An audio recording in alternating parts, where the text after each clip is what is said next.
Hello and welcome to A Cat in the Garden. And today, Nutmeg and I are taking you to a nursery we haven't taken you to before. It's actually been almost 2 years since I've been here. I visited this place before we moved down to Texas, but it's called Green and Growing in Pflugerville, Texas, and it's a really fun spot with lots of plants, lots of cool house plants, and specifically, they said they have basil. I'm still on the hunt for basil.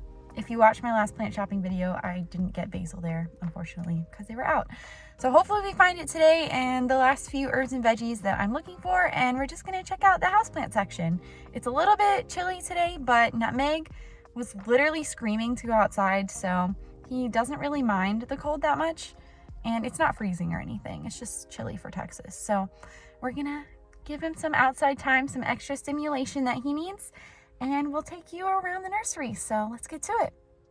Okay, voiceover Tessa here. This was the really cute entrance to the nursery. Everything was really bright and colorful here, which I really enjoyed personally, especially when it was still kind of dreary end of winter. But first stop was the veggies. They had a ton, more than most nurseries I've been to lately actually. So Nutmeg and I checked it out. A lot of tomatoes, a lot of peppers.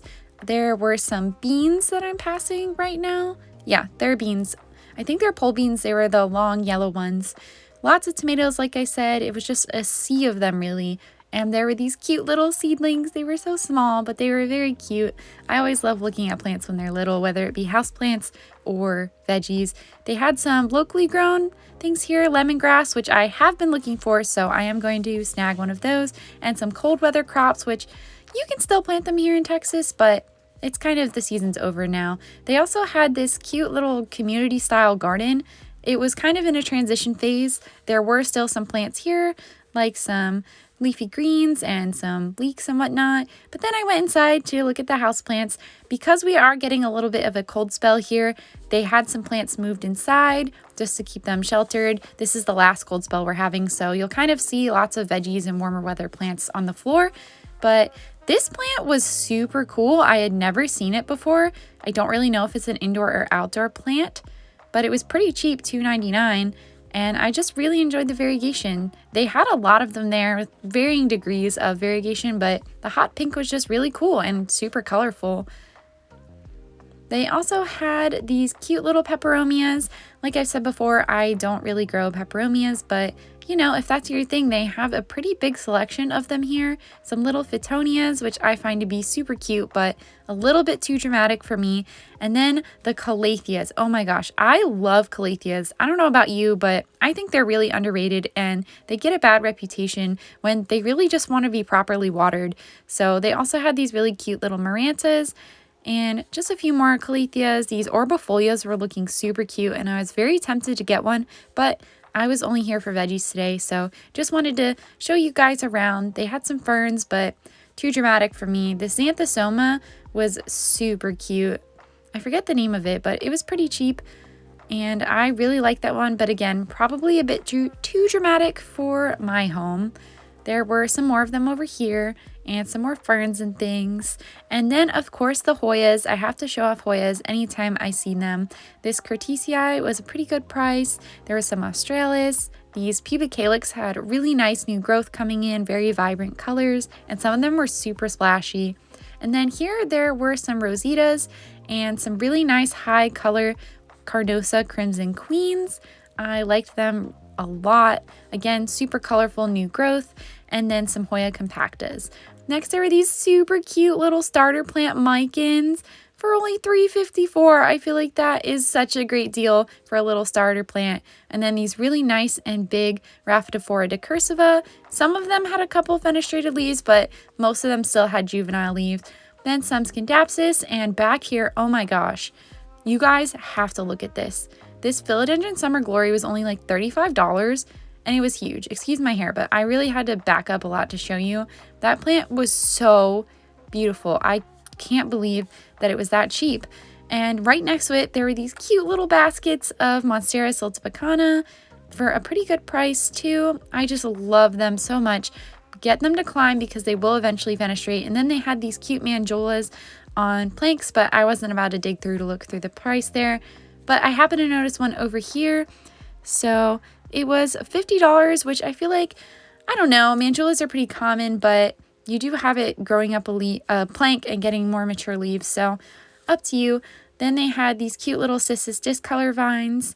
I just wanted to show them off because I think they're really cute. I don't really know what their care is, but I feel like one day I want to get them. They also had these black pagoda lipstick plants, which I feel like used to be really rare, but now they're starting to pop up in nurseries, I guess.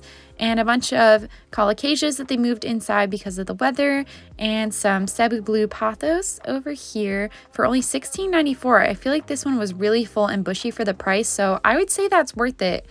And these Baltic Blue pothos also looked really good with lots of mature leaves, very healthy for about 20 bucks. I think that's about as good of a deal you're going to get on those. And then I noticed this beautiful Monstera Adansonii. I think it's the narrow form. There were so many branches growing up that plank. And then there were some snake plants, some aglaonemas in a different section. This one had a really pretty variegation to it, only $16.94, which I feel like is a good price for a 6-inch pot of aglaonema. And then just some more pothos, these cute little starter plants of pothos also. This little pearls and jade, only $3.94. Again, if you know someone that wants a little plant as a gift, those little starter plants make really good ones. And then I found this big, beautiful marble queen pothos, but I couldn't find a price. So I don't know, but I can't imagine it'd be too expensive. It was just so pretty. I kind of stared at it for a while. And I just want to give you guys a cool overview of the greenhouse as well, because it's a really nice little spot. It feels like a jungle in here. And right before I left, I noticed this beautiful philodendron red emerald just sitting here in the corner all alone. But the leaves were starting to get pretty mature, and there were several branches to it. Lots of stems growing up this plank. Really nice plant, a statement plant, really, if you wanted it in your home. It was for sale for $80, which I feel like for that size is actually a really good price given how mature it was. Okay, so we are back from Green and Growing, and we got some fun stuff. I actually found basil, and I found a few other things that I was looking for, so I'm gonna put Nutmeg down and show you what I got. The first thing I got is this cute little lemongrass. It's not looking like too much right now, just a little guy, but these get really big and they're very expensive at the grocery store. I've always seen they're like $3 for one little stalk for mostly Vietnamese dishes, which I really like to make, so does my husband, so I'm pretty excited about that. I also got, I went a little crazy. I got a 6-pack of basil. Oh, it smells so good. So I'm very excited to plant all these. I'll probably plant them in a few different spots in my garden. I am planning on making pesto this year and drying some more basil, using it fresh.